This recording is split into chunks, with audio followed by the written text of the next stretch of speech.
The merciless Dakota sun blazed overhead, like a furnace door thrown wide, its relentless heat transforming the endless grasslands into a shimmering ocean of gold and bronze.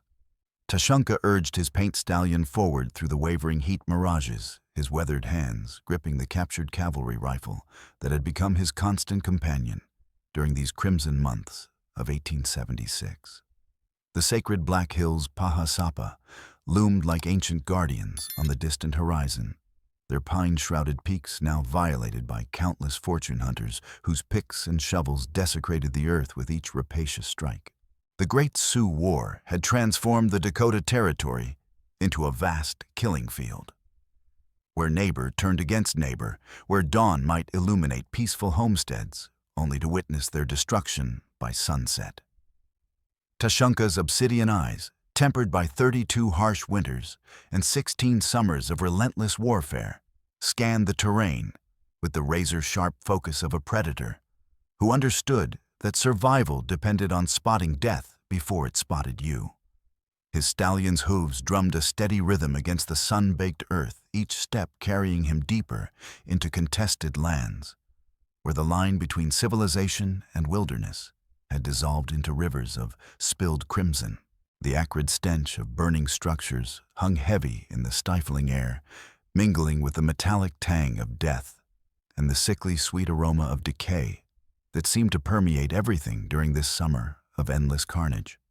Behind him, the distant crack of rifle fire echoed across the arid flatlands like thunder before a storm, reminding him that the latest clash between his war party and a cavalry patrol had concluded barely an hour earlier. 3 bluecoats lay motionless in the tall grass, their corpses already attracting the circling buzzards that served as harbingers of the region's endless violence. The memory of his sister Winona haunted him like a persistent ghost, her image flickering through his mind with each rhythmic hoofbeat. 15 years had passed since that terrible winter day, when he'd returned from hunting to find their camp destroyed, their people scattered, and Winona vanished without a trace. The silver locket he'd crafted for her coming-of-age ceremony had been his masterpiece, eagles soaring through thunderclouds, their wings spread wide in eternal flight, every detail etched with the love of a devoted brother. He could still hear her voice clear as mountain water as she'd held the locket up to catch the firelight. "I promise, my brother," she'd said, her dark eyes shining with joy, "I'll keep this safe always, no matter what storms may come. And when you sing the old songs, I'll hear them wherever I am." That night she'd taught him the ancient warrior's chant, her voice weaving through the melody like silk through a loom, binding them together with threads stronger than steel. The song spoke of eagles that flew between worlds of brothers and sisters, whose spirits remained connected across any distance of love that transcended death itself. "Sing it for me," she'd requested, her fingers tracing the locket's carved surface. "So I'll always remember your voice when I'm far away." He'd sung the ancient words, his deep voice harmonizing with her clear soprano, creating a melody that seemed to rise to the star-filled sky and echo back from the surrounding hills. It was a sacred moment, one that would prove to be their last together, though neither of them knew it then. The locket had been more than jewelry. It was a sacred bond between them, a symbol of their unbreakable connection. When the soldiers took her, they'd taken a piece of his soul, leaving behind a wound that festered with each passing season. Every white face he'd seen through his rifle sights had worn her features for an instant before the bullet found its mark, and every homestead he'd burned had been payment for the sister he'd failed to protect. As his stallion crested a gentle rise, Tashunka's predatory gaze caught movement in the shallow valley below. There, beside a roughly excavated mound of freshly disturbed earth, lay a slight figure that made his warrior's instincts scream warnings. A white girl, appearing no older than 15 summers, sprawled unconscious beside what could only be a hastily prepared grave. Her dress, originally blue calico, decorated with tiny wildflowers, now bore the stains of violence, crimson splotches, charcoal smudges, and the russet dust of the Dakota plains. The girl's auburn hair, reminiscent of autumn leaves caught in dying sunlight, fanned across the dirt in disheveled waves. Her lips moved in barely audible murmurs against the cold ground. And even from his elevated position, Tashunka could discern the unmistakable signs of recent brutality. Dark bruises painting her exposed arms, lacerations that had scabbed over with dried crimson, and the hollow-eyed expression of someone who had witnessed horrors beyond imagination. Every survival instinct honed by decades of conflict screamed danger. White settlers invariably meant treachery, cavalry patrols following close behind, and death approaching on swift hooves. He'd laid too many friends to rest, mourned too many kinsmen to trust anything pale-skinned that moved across his ancestral lands. Logic dictated that he should wheel his mount around and gallop hard toward the war camp, report the presence of whites in this sector, and allow the war chiefs to determine the appropriate response. Yet something about the girl's absolute stillness, the way she seemed to merge with the earth itself as if seeking its protection, held him transfixed. The grave beside her was obviously shallow, hastily excavated by desperate hands that had left claw marks and gouges in the sun-hardened soil. A woman's worn leather boot protruded from the loose earth, and beside it, a careful arrangement of prairie roses had been placed with touching reverence, their pink petals already wilting in the brutal heat. The girl stirred slightly, her eyelids fluttering to reveal eyes the color of storm clouds gathering over the plains. When she noticed him silhouetted against the blazing sky, terror flickered across her dirt-streaked features before being replaced by something unexpected, a desperate hope that constricted his chest with unwelcome emotion. She attempted to speak, but only a raspy whisper emerged, fractured by days of thirst and the billowing haze she'd inhaled. "Please." She managed her voice barely audible above the gusting breezes that swept across the grasslands. "Don't let them bury me too. Like her." The words struck him like a physical blow, awakening memories he'd attempted to enter alongside his sister's ghost. This wasn't merely another settler girl caught in war's crossfire. This was someone fleeing from something far more sinister than the usual violence plaguing the frontier. Her terror wasn't directed at him, an armed Lakota warrior, capable of ending her life with minimal effort, but at something pursuing her, something that stalked her like a predator. They murdered her. She continued, tears carving clean channels through the grime, coating her face. "They murdered my mother, and now they're returning for me." Before Tashunka could respond, the thunderous approach of hoofbeats shattered the evening tranquility like rifle fire. 3 riders appeared over the ridge behind him, their silhouettes stark against the sun's dying radiance. The leader wore a deputy's star that captured the final rays of sunlight, its polished surface gleaming like a malevolent eye. His companions brandished torches, despite the oppressive heat, the dancing flames resembling demons in the gathering dusk. These were hard men, their faces carved by violence, and their eyes cold with the casual cruelty of those who'd learned that power grew from the barrel of a gun.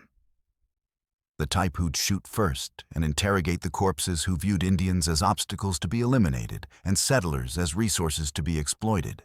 Tashunka had encountered their breed before, corrupt lawmen who wielded their badges like licenses to steal murder and terrorize anyone who dared oppose them. Deputy Marshal Jonas Kellerman drew rein at the ridge's crest, his pale eyes surveying the valley below with predatory calculation. At 45, he devoted the better part of 2 decades to carving out his personal fiefdom in the Dakota Territory, utilizing his badge and weapons to accumulate wealth and influence that would have been impossible through legitimate means. The gold rush had been a godsend for men of his stripe, corrupt officials who understood that fortunes awaited those willing to shatter the law's boundaries. Kellerman's descent into corruption had begun during the Civil War's chaos, when he discovered that military supplies could be sold to the highest bidder, that dead soldiers carried no tails, and that pandemonium provided perfect cover for those willing to profit from others' suffering. He'd started as a quartermaster in Sherman's army, responsible for distributing supplies to the troops. But the temptation had proven too great. Wounded soldiers needed morphine, and morphine commanded high prices on the black market. Dead soldiers had no use for their rations, and hungry civilians would pay anything for food. The first time he'd sold medical supplies, meant for dying men, he told himself it was just once just to get by. But the money had been too easy, the opportunities too abundant.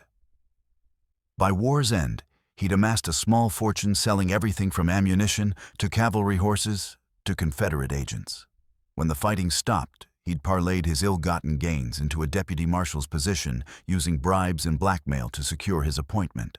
Following the war's conclusion, he'd drifted westward with thousands of other men seeking fresh opportunities, eventually settling in the Dakota Territory, where the volatile combination of gold fever and Indian conflicts created endless possibilities for those with adaptable ethics. His criminal enterprise had started modestly accepting bribes to overlook claim jumpers, moving against legitimate prospectors, taking payments to misplace paperwork that might complicate fraudulent land transactions. But as his network of corrupt contacts expanded, so did his ambitions. The system he developed was elegantly simple and brutally effective. Identify a prosperous homestead or successful mining claim. Fabricate legal justification for seizing it, eliminate any witnesses who might contradict the official story, and sell the property to his associates for a fraction of its value. The buyers would then resell it to legitimate investors, creating a paper trail that made the theft appear legal. Everyone in the chain received a cut from the judges, who signed the forged orders, to the clerks who filed the falsified documents. The Morrison homestead had represented just another routine operation, the type he'd supervised dozens of times previously. The family had been targeted because they'd grown suspicious of the recent land seizures in their area. And Mary Morrison had worked for the territorial government before her marriage, giving her dangerous knowledge of how legitimate land transfers should be conducted. Her husband had been asking questions, writing letters to federal officials, threatening to expose the entire operation. "There she is," Kellerman declared, indicating the grave with a leather-gloved hand. "The little witch is exactly where we left her mother."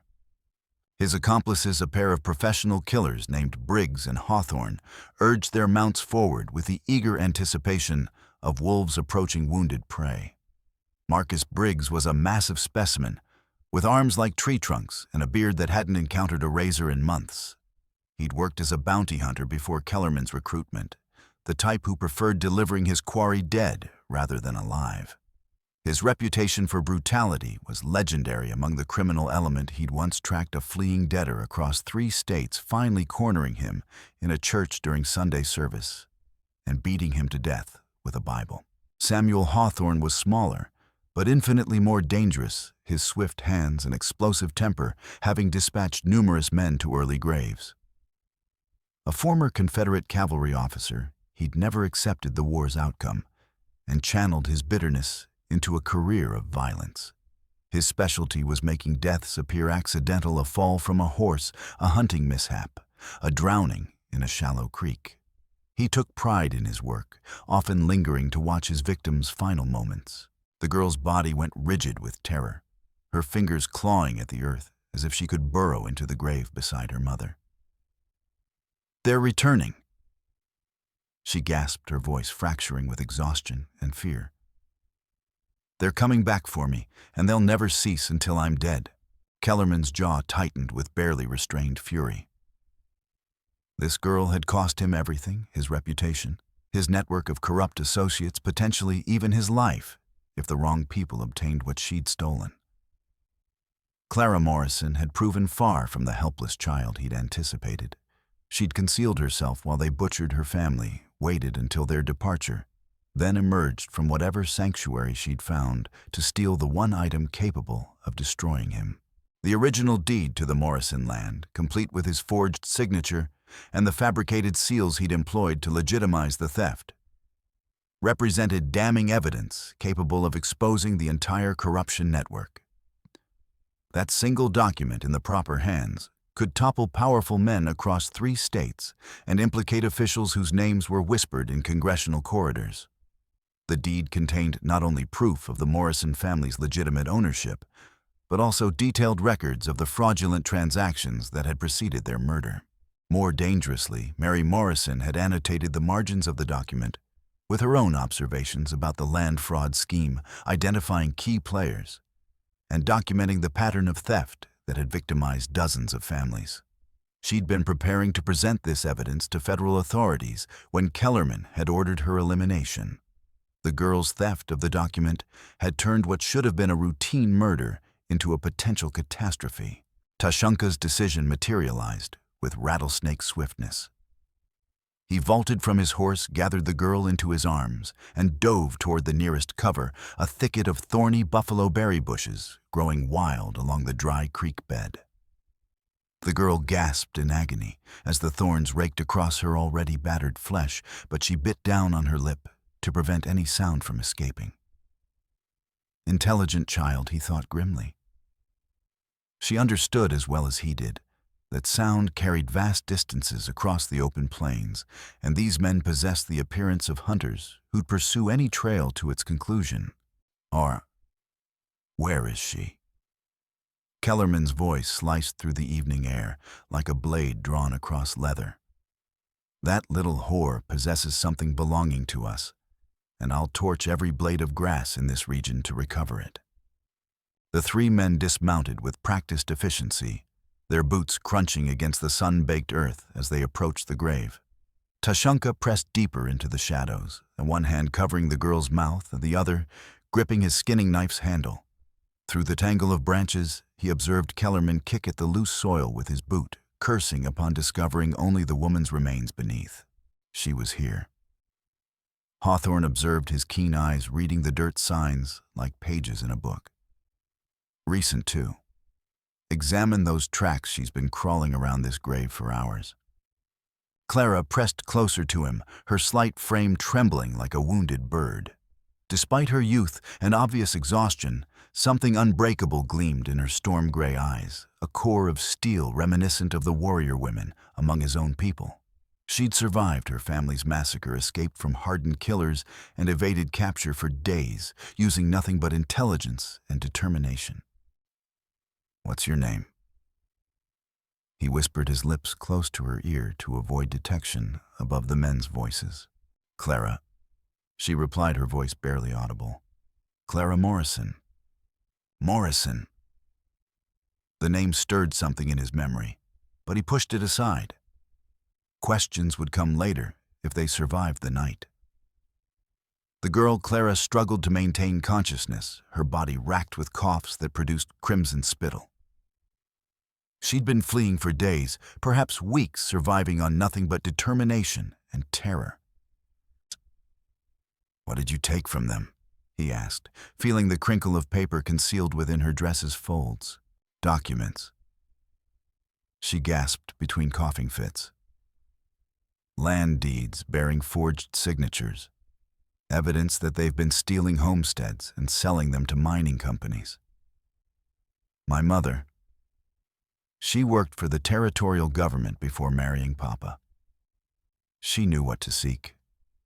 The pieces began assembling in Tashunka's mind. The Morrison family hadn't been random victims, they'd been targeted because they threatened a vast criminal enterprise. Clara's mother had recognized corruption signs and attempted to protect her family by cooperating with the charade, but it hadn't been sufficient. Ultimately, her knowledge had sealed their death warrant. "How many others?" he inquired. "Dozens." Clara replied, tears streaming down her face. "Perhaps hundreds. They've been operating for years, using the war as cover. Murder the families, forge the documents, sell the land. Anyone who asks questions disappears." "Your mother," he said carefully, his voice pitched low to avoid detection. "Describe her appearance." Clara's eyes filled with fresh tears. "Beautiful," she replied. "Dark hair, dark eyes. She was different from the other women in town. Papa used to say she possessed mysterious ways, that she knew things about the land and sky that white folks had forgotten." The words stirred something deep within Tashunka's memory. Did she ever speak of her life before your father, before the settlement? Sometimes. Clara replied, her voice weakening as exhaustion claimed its toll. She'd tell me stories about her childhood, about a place where buffalo ran free and warriors rode painted horses. She claimed they were just fairy tales, but I always sensed something real about them. What else did she teach you? He pressed, sensing something crucial in her words. Clara's expression grew distant. Strange things. Words in a language I didn't recognize. How to read sky signs, how to locate water in the desert. She said they were just games, but she made me promise to remember them. She said someday I might need to know where I originated. Did she sing to you? Tashunka asked, his heart beginning to race. Old songs, perhaps warrior chants. Clara's eyes widened with surprise. Yes, there was one song. About eagles and storms, about brothers who would never forget their sisters. She'd sing it when she thought I was sleeping, tears streaming down her face. She said it was about family bonds that death couldn't break. The melody rose in Tashunka's memory, his sister's voice clear as mountain water, weaving through the ancient words. It was the warrior's chant she'd taught him the night he'd given her the locket, the sacred song that bound them together across any distance. She said there was a warrior brother somewhere. Clara continued, her voice growing stronger as she spoke. A man who had searched for her, who sang the old songs under the stars. She said if anything happened to her, I should find him and sing the song she taught me. Can you remember the words? Tashunka asked, his voice tight with emotion. Clara nodded and then began to sing in a voice so similar to Winona's that it made his heart ache. The words were in Lakota, though she didn't understand their meaning, and her pronunciation was imperfect from years of secrecy. But the melody was exactly as he remembered it, the sacred chant that had bound him to his sister across 15 years of separation. A bullet struck the rock inches from Tashunka's head, spraying them both with stone fragments. The men were advancing, their voices carrying clearly over the crackle of the spreading flames. He could hear their horses moving through the billowing haze, circling their position like wolves around wounded prey. She gave me this. Clara continued, fumbling weakly at the concealed seam in her dress. Said it was from her family from before the world changed. Told me to keep it secret, that some folks wouldn't understand. She pressed something into his palm, and Tashunka felt the world tilt beneath him, like a ship in a storm. It was a silver locket tarnished with age, but still beautiful. Its surface carved with unmistakable Lakota motifs. Eagles soaring amid thunderclouds, their wings spread wide in eternal flight. The craftsmanship was his own, every detail, etched with the love and skill he'd poured into the delicate metalwork 15 years ago. The memory struck him like a physical blow. He could see Winona's face as clearly as if she stood before him, her dark eyes bright with joy as she held the locket up to catch the firelight. She'd promised to wear it always, to keep it safe, no matter what happened. It had been the last gift he'd given her before the soldiers came, the final tangible connection between them. Winona. He breathed the name, escaping his lips like a prayer torn from his soul. Clara's eyes widened with shock and recognition. How do you know that name, Mama? Mama used to whisper it sometimes when she thought I was sleeping. She'd hold this locket and weep and say that name repeatedly. The truth crashed over Tashunka like a flash flood in a narrow canyon, sudden and devastating. Winona hadn't perished in that cavalry camp 15 years ago. She'd survived, been taken captive, forced to live among the whites. She'd married a homesteader named Morrison, assumed his name, borne his children. She'd existed as Mary Morrison for 15 years, concealing her true identity, protecting her daughter from the prejudice that would have destroyed them both if anyone had discovered Clara's mixed heritage. She was my sister. he said, his voice thick with emotion he hadn't permitted himself to feel in years. Winona was my sister and you're her daughter. You're my family. Clara stared at him with wonder and disbelief, her young mind struggling to process the revelation. Uncle, she whispered, testing the word on her tongue. You're my uncle. The realization transformed everything. This wasn't just another white girl caught in war's crossfire. This was his sister's daughter, his own flesh and blood. The protective instinct that surged through him was primal, overwhelming, stronger than any he'd ever experienced. He would die before he let these murderers harm her. But their moment of reunion was shattered by Kellerman's cold voice cutting through the night air. Find her, he ordered his men. That paper she stole could destroy us all. Torch the grass if necessary. He produced a silver flask, consumed a lengthy swallow of whatever spirits it contained, and began dousing the dry grass with the remainder. The alcohol evaporated quickly in the heat, leaving behind flammable residue that would ignite at a match's touch. It was a desperate measure, one that risked attracting cavalry patrols or hostile war parties, but it spoke to the deputy's mounting desperation. Burn it all, he commanded, his voice thick with whiskey and malice. We'll smoke her out like a prairie dog. The flame caught instantly, racing through the drought-parched grass with hungry fingers that devoured everything in their path. Within moments, the inferno had spread in a widening oval, trapping Tashunka and Clara in an ever-shrinking pocket of safety. The billowing haze burned their lungs, and the heat pressed against them like a living entity, but Clara remained silent, trusting him with the faith of the desperate. We have to move, Tashunka said urgently, studying the blazing walls that surrounded them. The old creek bed, there's a trail that leads to the rocks. Can you run? Clara nodded, though her movements were slow and uncertain. I'll try. Stay close behind me, he instructed, checking his weapons one final time. Step where I step, hold where I hold. If I fall, you keep running. Find the cavalry, find the territorial marshal, find someone who can use that paper to bring these bastards to justice. They burst from their hiding place like startled deer, sprinting toward the rocky outcrop that jutted from the earth like a stone fortress. Behind them, the blazing walls roared with the fury of a living thing consuming everything in their path. The heat was unbearable, the smoke choking, but they ran on, driven by desperation and the primal need to survive. There by the creek! Briggs shouted, his voice carrying over the crackling inferno. Gunfire erupted like a string of firecrackers' muzzle flashes, painting the smoke-filled darkness in brief, violent strokes. Bullets whined through the air around them, one so close that Tashunka felt the heat of its passage against his cheek. Another shattered stone beside them, sending fragments flying like deadly rain. Clara stumbled, her strength failing, and Tashunka scooped her up without breaking stride. She was lighter than he'd expected, her body ravaged by days of hunger and exposure.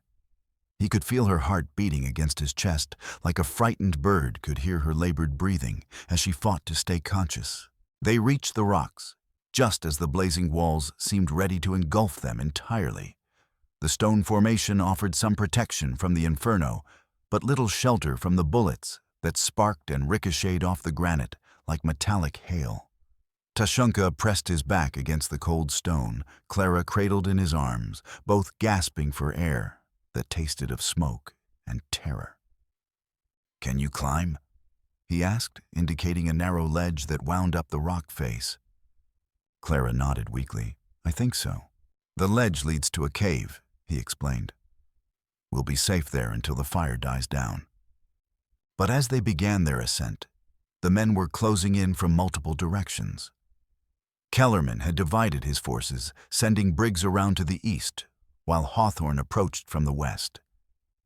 The deputy himself remained at the base of the rocks, his rifle ready, cutting off any chance of escape. The climb was treacherous, and the ledge narrow and crumbling under their feet. Clara followed Tashunka's lead with determination that belied her exhaustion, her small hands finding purchase on the rough stone, her feet following his exact path. Behind them, the men's voices grew louder, more confident, as they closed the net around their quarry. "I can see them," Hawthorne called out. "They're on the ledge." Rifle fire erupted from below, bullets chipping stone around them and sending deadly fragments flying. Tushunka felt a burning sensation along his ribs as a bullet creased his side, drawing a line of fire across his flesh. He bit back a cry of pain and kept climbing, knowing that any sign of weakness would doom them both. They reached the cave just as the men began their own ascent. The cavern was small, barely large enough for two people, but it offered blessed concealment from the bullets that whined and sparked outside. Clara collapsed in the darkness, her breathing ragged, her strength finally giving out. "Rest," Tushunka whispered, though he knew their respite would be brief. "Catch your breath." Outside, the men were spreading out, searching for another way up the rock face. Kellerman's voice echoed off the stone walls, cold and implacable. "There's nowhere to run," he called up to them. "Come down peacefully and we'll make it quick. Keep fighting and we'll make it hurt." But Tushunka had no intention of surrendering. He checked his weapons, counting his ammunition, planning his next move. The rifle held 4 more rounds, his knife was sharp, and his resolve was unshakable. He would not let these murderers harm his sister's daughter. The first assault came at dawn, when the men tried to storm the cave simultaneously from 3 directions. Tushunka met them with carefully aimed shots, each bullet finding its mark. Hawthorne went down first, clutching his shoulder as he tumbled from the ledge. Briggs followed moments later, a rifle ball punching through his chest and sending him spinning into the rocks below. But the victory was costly. A bullet from Kellerman's rifle caught Tushunka in the shoulder, spinning him around and sending fire through his arm. Another shot grazed his thigh, drawing a line of crimson across his buckskin leggings. He was losing too much strength, too much mobility. The wounds weren't fatal, but they were slowing him down. Clara had found her own way to contribute to the fight. Despite her exhaustion, she'd gathered a collection of stones and began hurling them at their attackers with surprising accuracy. Her throws lacked the strength to cause serious injury, but they were well-aimed and persistent, disrupting the men's aim and forcing them to seek cover. "Behind you!" she called out, alerting Tushunka to Hawthorne's attempt to flank their position. The wounded gunman had circled around to the cave's rear entrance, his pistol ready. But Tushunka was waiting for him, his knife flashing in the morning light. The blade found its mark between Hawthorne's ribs, piercing his heart and ending his threat forever. The battle raged through the morning hours, a deadly game of cat and mouse played out among the rocks and shadows. Kellerman proved to be a skilled adversary, using every trick he'd learned in years of frontier warfare. He moved constantly, never staying in one position long enough to present a clear target, conserving his ammunition while forcing his enemies to waste theirs. But he was also growing desperate. The fire had attracted attention from distant cavalry patrols, and smoke signals were already rising from Indian camps in the area. Time was running out for all of them. The turning point came when Briggs, wounded but not dead, tried to crawl to a better position. Clara spotted him first, her sharp eyes catching the movement among the rocks. She called out a warning, then grabbed the largest stone she could manage and sent it rolling down the slope toward the injured man. The stone struck Briggs in the head with a sickening thud, dropping him unconscious to the rocks below. It was a desperate act by a frightened girl, but it eliminated one of their enemies and shifted the odds in their favor. That left only Kellerman, but the deputy was far from finished. He'd taken cover behind a large boulder, his rifle trained on the cave entrance, waiting for his chance. The standoff continued as the sun climbed higher, the heat growing more oppressive, the stakes becoming more desperate. "You can't win," Kellerman called out, his voice echoing off the rocks. "I've got time, ammunition, and patience. You're wounded, tired, and trapped. Surrender the girl and the paper, and I'll let you live." Tushunka's response was a well-aimed bullet that chipped stone inches from the deputy's head. He had no intention of negotiating with the man who'd murdered his sister. The final assault came at noon when Kellerman made his last desperate gambit. He charged up the slope with his rifle blazing, counting on overwhelming firepower to end the battle. But Tushunka was ready for him, his own weapon steady despite his injuries. The two men fired simultaneously, their bullets passing each other in the bright air. Kellerman's shot went wide, deflected by the stone walls of the cave. Tushunka's bullet found its mark, punching through the deputy's chest and dropping him to the rocks below. The battle was over, but the cost had been high. Tushunka slumped against the cave wall, his injuries finally taking their toll.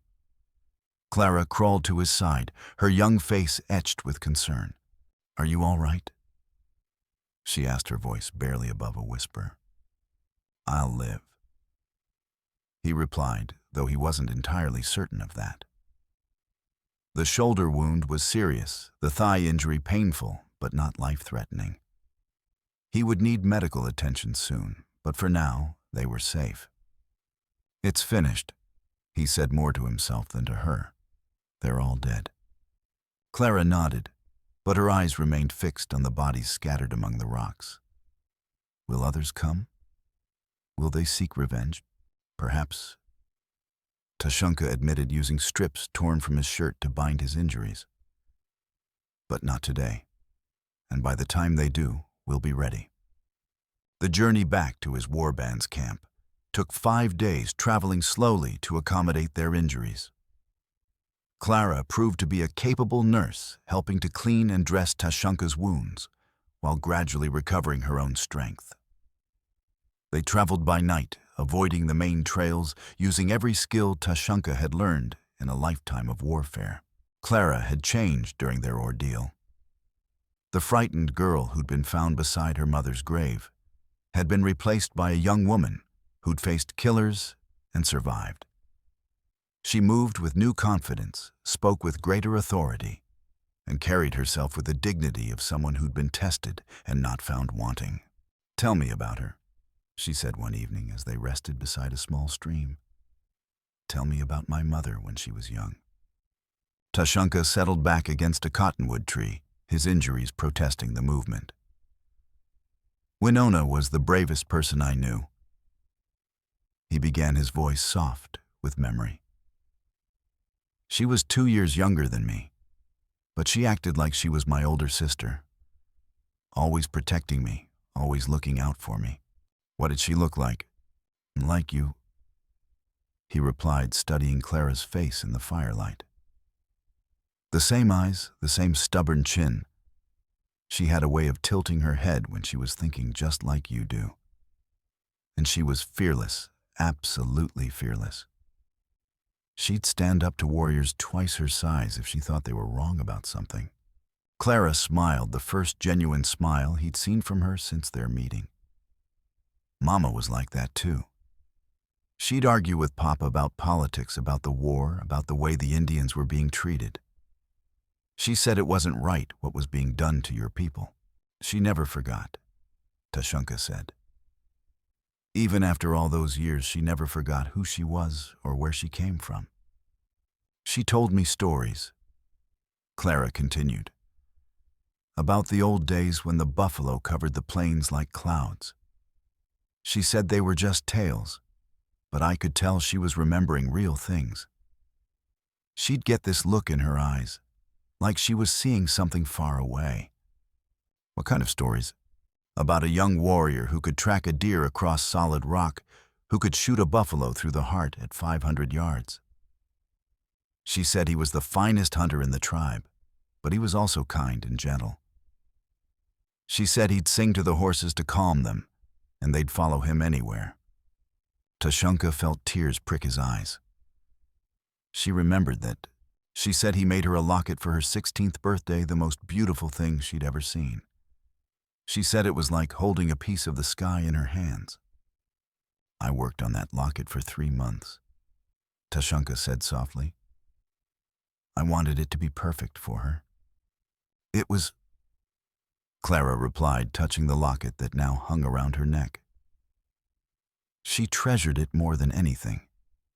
She said it was her connection to home, to the brother who'd never stopped looking for her. The conversation continued through the night, each sharing memories of Winona from their different perspectives. Tashunka spoke of their childhood together, of the games they'd played and the dreams they'd shared. Clara told him about Mary Morrison, the woman who'd hidden her true identity so well that even her own husband had never suspected.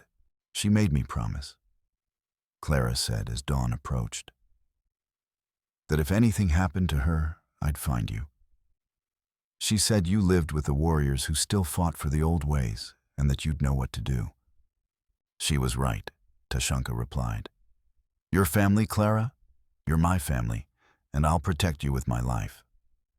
The warband's camp was hidden in a box canyon deep in the Badlands, where twisted rock formations provided natural protection from cavalry patrols. As they rode in, Tashunka could feel the eyes of his fellow warriors upon them, could hear the murmur of voices as they debated what to do with the white girl he'd brought among them. The camp was larger than Clara had expected, with more than 100 lodges arranged in careful patterns according to tribal custom. Smoke rose from countless fires, and the sound of children playing mixed with the voices of adults going about their daily business. It was a functioning community, not just a military encampment. Many of the warriors were suspicious, seeing Clara's pale skin and assuming she was a captive. A hot-headed young brave named Luta was the first to voice his objections. "Why have you brought a white woman among us?" he demanded, his hand resting on his knife handle. "She is our enemy. She should be killed or sent away." "She is no enemy," Tashunka replied calmly. "She is the daughter of my sister, the child of Winona, who was taken from us 15 years ago." "Lies," Luta spat. "Your sister is dead. This is just another white woman trying to spy on us." The argument might have escalated into violence, but the tribal elder Tatanka Najin intervened. The old man examined Clara with eyes that seemed to see through to her soul, then studied the locket she wore. "This is indeed the work of Tashunka's hands," he said solemnly. "And the girl? Yes, she has the look of Winona about her. But words are wind, and appearances can deceive. Let her speak for herself." Clara stood, her voice clear and strong, despite her obvious nervousness. "I am the daughter of Winona, who was taken by the Blue Coats when she was young. She lived among the whites as Mary Morrison, but she never forgot her true name or her true people. She taught me the old songs, the old ways, preparing me for the day when I might return to my mother's family." "Let's prove it," Luta challenged. "If you are truly one of us, sing the songs she taught you." Clara took a deep breath and then began to sing the warrior's chant that Winona had taught her. Her pronunciation was imperfect, her understanding of the words limited, but the melody was exactly as Tashunka remembered it. The sacred song that had bound him to his sister across 15 years of separation. The effect on the assembled warriors was immediate and powerful. Many of them remembered Winona, remembered her voice, remembered the way she'd sung this same song at tribal gatherings. There was no mistaking the connection between the girl and the woman who'd been lost so long ago. But Tatanka Najin wasn't finished with his testing. "The songs could have been taught to anyone," he said. "What else do you know of our ways?" Clara spent the next hour demonstrating the knowledge Winona had passed on to her. She showed them how to read weather signs in the sky, how to track animals by their scat, how to identify edible plants and medicinal herbs. She spoke of the sacred directions, the meaning of the eagle feathers, the proper way to honor the spirits of the hunt. It was knowledge that no white woman should have possessed secrets that were closely guarded among the Lakota people. By the time she finished, even Luta was beginning to look uncertain. "The girl will stay," Tatanka Najin declared finally. "She will be watched, tested, judged by her actions. If she proves true, she will be accepted as one of us. If she proves false, she will be cast out. This is the way of our people." But acceptance didn't come easily. The first few weeks were the hardest of Clara's life. She was isolated, mistrusted, constantly watched for signs of betrayal. Many of the band members refused to speak to her, treating her as an unwelcome stranger in their midst. Only Tashunka's presence and protection kept her safe from open hostility. The women were particularly suspicious, viewing her as a potential threat to their community's security. They spoke in whispers when she passed their eyes, following her movements with undisguised distrust. The children were forbidden to play with her, and she ate her meals alone apart from the communal fires. But gradually, through patience and perseverance, she began to win acceptance. Her first breakthrough came when she helped tend to a warrior who'd been wounded in a skirmish with cavalry scouts. Her knowledge of herbal medicine taught to her by Winona proved invaluable in treating his injuries. The warrior, a respected elder named Wikasa Waste, had taken a bullet in his shoulder and was burning with fever. The traditional remedies weren't working, and the tribal medicine man was considering more drastic measures. But Clara suggested a different approach using a combination of willow bark and prairie sage that Winona had taught her. My mother used this to treat fevers. She explained, preparing the mixture with careful precision. She said it was an old remedy passed down through generations of healers. The treatment worked, and within days, the warrior's fever broke. Word of Clara's success spread through the camp, and gradually the women began to view her with less suspicion. She was invited to help with other medical cases, and her gentle manner and skilled hands earned her grudging respect. Her next breakthrough came during a buffalo hunt, when she spotted a herd that the scouts had missed. Her eyes, trained by years of searching the horizon for signs of danger, caught the subtle dust cloud that marked the animal's passage. The hunt was successful, providing much-needed meat for the camp, and Clara's contribution was noted by the tribal leaders. But the real test came when a group of children became lost during a sudden storm. Clara volunteered to join the search party, using skills her mother had taught her to track their trail through the rain and darkness. She found them huddled in a cave, frightened and cold, and led them safely back to camp. From that moment, her status began to change. The children who had been forbidden to speak to her now sought her out, drawn by her gentle manner and the stories she told. She became a bridge between the white world and the Indian world, helping the children understand the changes that were coming to their land. The women began to include her in their daily activities, teaching her the traditional crafts and skills she would need to survive in their world. She learned to tan hides, to weave baskets, to prepare pemmican for the long winter months. Each skill she mastered brought her closer to full acceptance in the community. But Mahpialuta remained hostile, his antagonism growing more dangerous as Clara's status improved. He saw her success as a threat to his own position in the tribe, and he began to plot against her. His opportunity came during a hunting expedition, when he deliberately endangered her life by causing her horse to bolt toward a cliff edge. Only Tashunka's quick action saved her from a fatal fall, but the incident had witnessed by several other warriors. That night, Mahpialuta was brought before the tribal council to answer for his actions. "I was testing her," he claimed, his voice defiant, seeing if she had the courage of a true Lakota woman. "You were trying to murder her," Tashunka replied coldly. "And in doing so, you brought shame upon yourself and your family." The council's judgment was swift and harsh. Mahpialuta was banished from the tribe, sent into exile, as punishment for his unprovoked attack on a woman under their protection. Clara said nothing during the proceedings, but her dignity in the face of danger had impressed many who had previously doubted her. As the seasons turned, Clara grew stronger and more confident in her new life. She learned to ride like the wind, to shoot with bow and arrow, to track game across vast distances. The older women taught her the sacred crafts, beadwork, quillwork, the preparation of medicines from wild plants. She absorbed everything with eager intelligence, as if making up for lost time. But she never forgot the document hidden in her possessions, the evidence that could bring justice for her family's murder.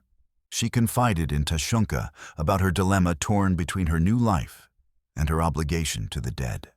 "The paper burns like fire in my heart," she told him one evening as they sat by the campfire. "I know I could use it to punish those who killed Mama, but doing so would mean leaving this place, leaving you, leaving the people who have become my family." A young warrior named Lakota, who had been watching their conversation from across the fire, spoke up.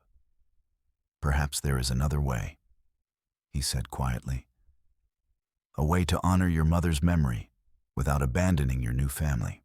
Lakota was roughly Clara's age, the son of a respected war chief, and he had been among the first to accept her presence in the camp. He was known for his wisdom beyond his years, his skill as a tracker, and his gentle manner with animals and children. "What do you mean?" Clara asked. "The white man's justice is slow and uncertain," Lakota replied. "But it is still justice. If you were to present this evidence to the right authorities with the proper protection, you could return to us when the task is done." Tashunka nodded slowly. "The boy speaks wisdom. Your mother died believing in justice, in the hope that someday the killing would stop. Perhaps it's time to honor both her sacrifice and her beliefs." The discussion continued late into the night, with other members of the tribe joining in. Many had their own stories of loss and injustice, their own reasons for wanting to see the corrupt officials punished. But they also understood the dangers involved in Clara's return to the white world. 3 years after her arrival in the camp, Clara made her decision. She would return to the white world long enough to see justice done, and then come back to the people she now considered her true family. But she would not go alone. Tashunka would accompany her, providing protection and support during the ordeal ahead. The journey to the nearest federal outpost took a week, traveling carefully to avoid cavalry patrols and hostile war parties. Clara rode with confidence, now her skills as a horsewoman matching those of any warrior in the tribe. She wore traditional Lakota dress, her hair braided with eagle feathers, but she carried the documents that would make her a target for assassins. Federal Marshal William Patterson was an honest man, one of the few in the territorial government who couldn't be bought or intimidated. He'd been sent from Washington to investigate reports of corruption in the land office, and he was shocked by the scope of the criminal enterprise revealed in Clara's documents. "This is extraordinary," he said, studying the forged papers with growing amazement. "If what you're telling me is true, this conspiracy extends from here to the territorial capital and beyond. We're talking about hundreds of murders, thousands of acres of stolen land, millions of dollars in illegal profits." Clara's testimony, given under federal protection, was devastating. She described not only her family's massacre, but the systematic pattern of murder and theft that had claimed countless lives. She spoke of the night she'd fled into the wilderness, of the warriors who'd saved her life, of the evidence she'd preserved at the cost of everything she'd held dear. "My mother died protecting this document," she said, holding up the blood-stained deed. "She believed that someday someone would use it to bring justice to the men who destroyed so many lives. I've waited 3 years for this moment, and I won't let her sacrifice be in vain." The investigation that followed was like a wildfire, spreading rapidly through the territorial government and consuming everything in its path. Federal agents fanned out across the region, making arrests, seizing records, following the money trail that led to some of the most powerful men in the territory. The territorial governor, Samuel Whitmore, was arrested at his mansion in Yankton, charged with conspiracy, murder, and fraud. The federal marshal found evidence of Whitmore's involvement in dozens of fraudulent land deals, including signed orders for the elimination of witnesses who threatened to expose the scheme. 3 federal judges were implicated in the conspiracy, their signatures found on forged documents that had legitimized the theft of hundreds of homesteads. Judge Harrison Blake, who had presided over many of the fraudulent proceedings, was found dead in his chambers, apparently having taken his own life rather than face public disgrace. The trials became a sensation, covered by newspapers from coast to coast. Clara's testimony was the centerpiece of the prosecution's case, her detailed account of the Morrison massacre, providing the human face behind the conspiracy's countless victims. She spoke with quiet dignity of her family's death, of her mother's courage, of the night she had fled into the wilderness, carrying the proof of the killer's guilt. They came to our house like wolves. She testified, her voice steady despite the emotional weight of her words. They murdered my father and my little brother in cold blood, then came for my mother and me. Mama hid me in the root cellar, told me to stay quiet no matter what I heard. The screaming went on for hours. The defense attorneys tried to discredit her testimony, pointing to her mixed heritage and her years among the Indians as evidence that she couldn't be trusted. But Clara's dignity and obvious sincerity impressed the jury, and the physical evidence she'd preserved was undeniable. The sentences were severe. Governor Whitmore was condemned to hang, though his sentence was later commuted to life imprisonment. Judge Marcus Thompson received 20 years in federal prison, while Judge David Crawford was sentenced to 15 years. Dozens of other officials received lengthy prison terms from the clerks who had falsified documents to the sheriffs who had looked the other way. But the legal victory came at a personal cost. Clara's identity was revealed during the trial, making her a target for both white supremacists who viewed her as a half-breed and former conspirators who wanted her silenced permanently. Federal marshals provided protection, but they couldn't shield her from the hatred and prejudice her testimony had aroused. The death threats began arriving during the second week of the trial.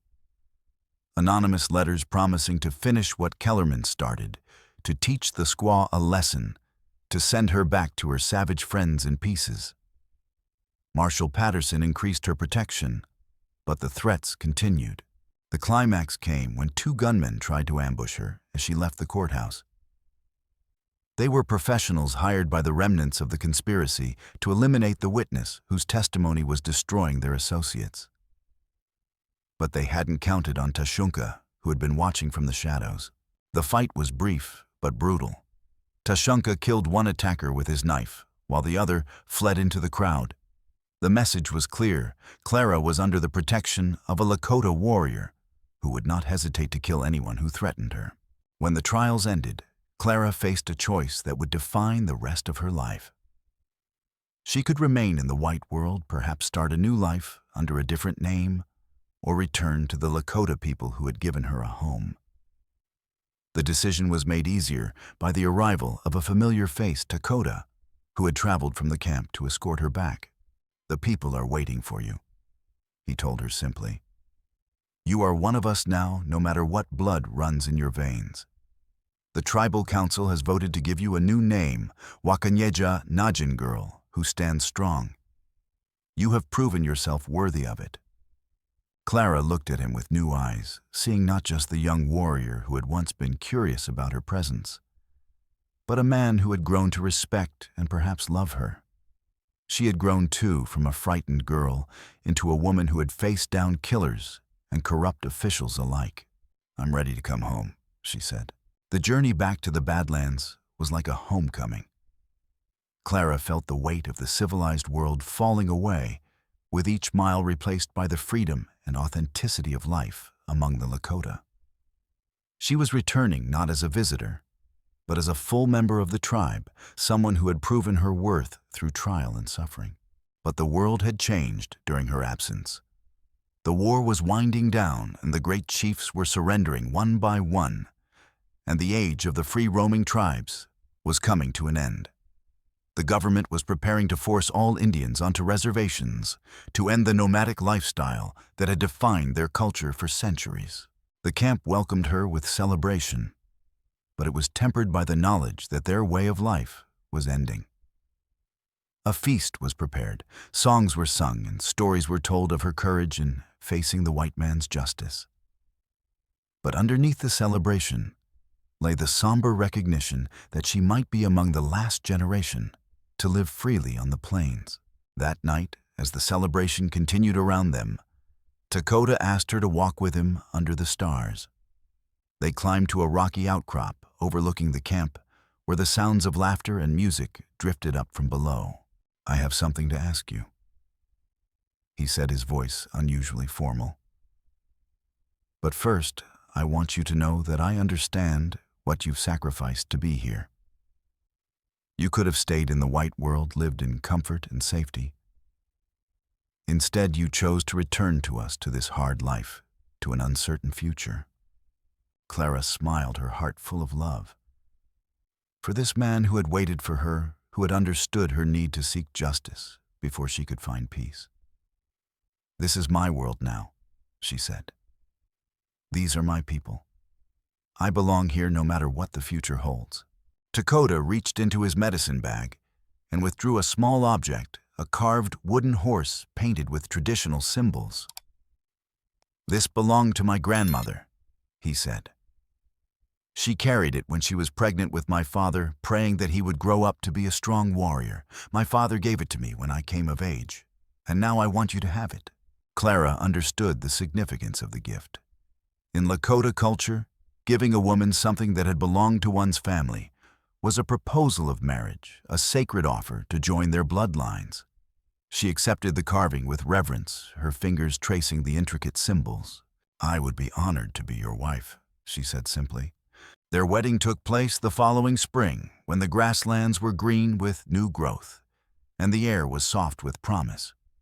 But it was also a time of endings. The buffalo were nearly gone. The cavalry was tightening its grip on the territory, and the tribal elders spoke of the coming move to the reservation. The ceremony was conducted according to traditional Lakota customs, with the entire tribe participating in the celebration. Clara wore a dress of soft deerskin decorated with thousands of tiny beads, each one placed by hand by the women of the tribe. Her hair was braided with eagle feathers, symbols of her courage and her connection to the spirit world. Around her throat hung the silver locket that had brought her home, polished to a bright shine for the occasion. Lakota stood beside her in his finest regalia, his face painted with the symbols of his warrior achievements, his hair decorated with feathers earned in battle. The ceremony was conducted by Tatanka Najin, who spoke of the sacred bonds that connected all living things, of the way love could bridge any divide, of the hope that their union represented for a world torn apart by hatred and misunderstanding. "Two hearts become one," the elder intoned his voice, carrying across the assembled crowd. "Two spirits joined in the sacred dance of life. In the old days, your children would have run free across the plains, following the buffalo herds with the changing seasons. Those days are ending, but the love between you will endure.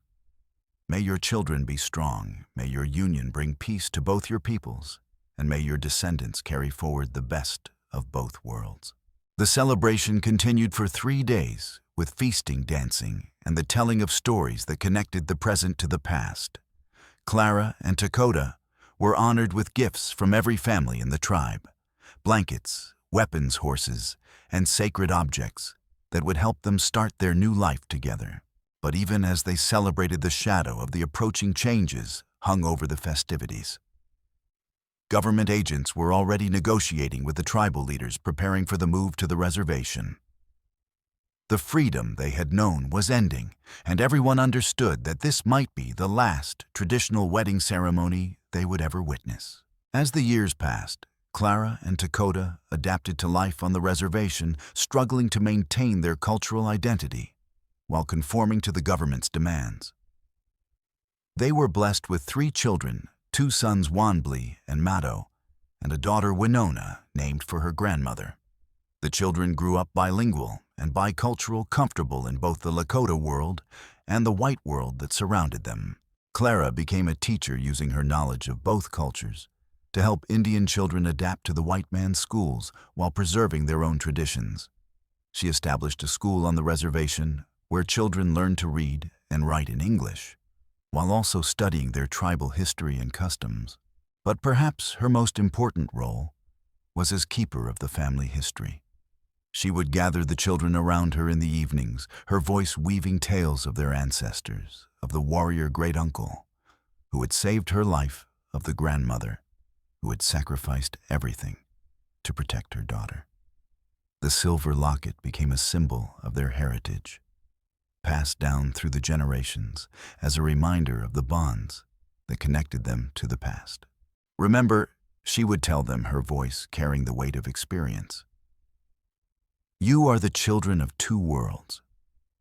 You have inherited the strength of your Lakota ancestors and the knowledge of the white world. It is your responsibility to use both gifts wisely, to build bridges between peoples, to work for justice and understanding. The stories became more detailed, with each telling enriched by the memories of those who had lived them.